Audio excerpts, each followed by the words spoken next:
ஜூட்டோபியா முதல் பாகத்துல ஒரு ரேபிட் ஊரே போலீஸ் ஆக முடியாது அப்படின்னு சொன்னாலுமே ரேபிட் போலீஸ் ஆகி ஒரு மிகப்பெரிய கேஸ் ஒன்ன முடிச்சு வச்சிருக்கும். இப்ப அது ஜூட்டோபியா பார்ட் 2 வெளிவந்திருக்கு. இந்த படம் எப்படி இருக்குன்னா இந்த வீடியோல பார்க்க போறோம். இந்த படத்துல ரேபிட்டும் நரியும் பார்ட்னர் ஆகி தவறுங்களை தட்டி கேட்க ஆரம்பிக்கிறாங்க. இந்த முறை ஒரு குதிரை மேயரா வருது.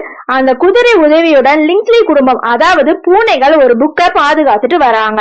அந்த புத்தகத்தை ஒரு பாம்பு திருட வருது. அப்படி அந்த திருட்ட பார்த்து அதை ரேபிட்டும் மற்றும் நரி தடுக்கும் நேரத்துல பாம்பு நல்லது, பூனைகள் தான் கெட்டது அப்படின்னு அவங்களுக்கு தெரிய வருது. ஆனா பூனைங்க அப்படியே பிளேட்டை மாத்தி பாம்போட கூட்டணி போட்டு ரேபிட்டும் நரியும் அரசாங்கத்துக்கு துரோகம் செய்யுது அப்படின்னு கொடுத்து விடுது.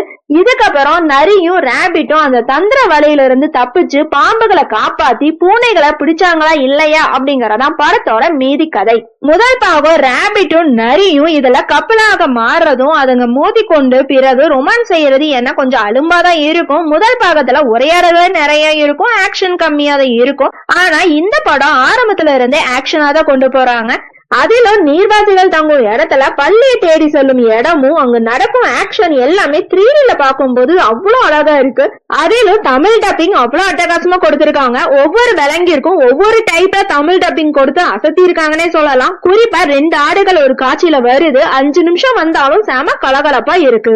அதே போல வாட்டர் வச்சு ஒரு சண்டை காட்சி, கிளைமேக்ஸ் சண்டை காட்சி என எல்லாமே பிரமாதமா இருக்கு. டெக்னிக்கலா அனிமேஷன் ஒர்க் இதுல டாப் நாச்னே சொல்லலாம். இசையும் சூப்பரா இருக்கு. திரைக்கதையும் தொய்வில்லாம வேகமா கொண்டு போறாங்க. ஆக மொத்தத்துல குழந்தைகளோட கண்டிப்பா பார்க்க வேண்டிய படங்க. ஓகே ஃப்ரெண்ட்ஸ், நெக்ஸ்ட் வீடியோல பார்க்கலாம். இந்த வீடியோ உங்களுக்கு பிடிச்சிருந்தா லைக், ஷேர், சப்ஸ்கிரைப் பண்ணுங்க. தேங்க்யூ.